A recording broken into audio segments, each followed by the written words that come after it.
Hey guys, I'm back again and I've just seen Saba's first rehearsal of Sand for this year's Eurovision Song Contest, and I have to say I think it's coming across very well on stage.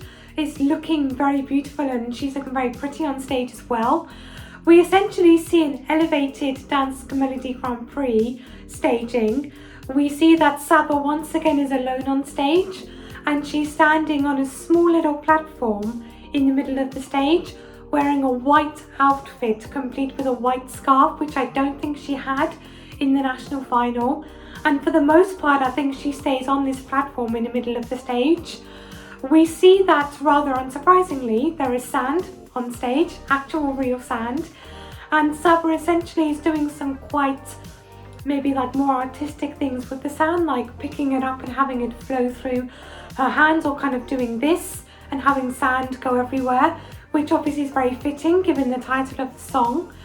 And then, you know, given obviously the title of the song, we see lots of these lovely kind of brown and orange sort of colours coming through on the backdrop, giving the illusion, in my opinion, of being very like sandy, maybe almost like deserty kind of. But then sort of as we go later on in the song, I think closer towards the middle 8, we get these lots of blue and white colours and white light shining through, which then again go perfectly with her white outfit that she's wearing. We can also see on the backdrop a second Saba. So we have the real Saba on the platform and the stage, and then we have like a hologram or like an illusion of Saba that's essentially copying everything that she's doing on stage, or vice versa, on the backdrop, giving the illusion of two people on stage. Because for me personally, I think having Saba alone on stage makes the stage and the whole performance feel a bit empty, and that's exactly what I felt like at Dance Melody Grand Prix. And for me, I think it's the same.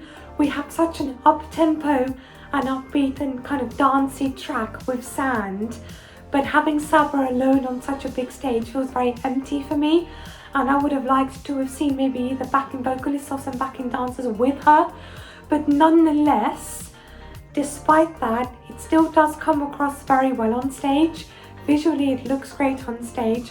She sounds great on stage, and I'm hoping that this is going to be enough to get Denmark back in the final for the first time since 2018.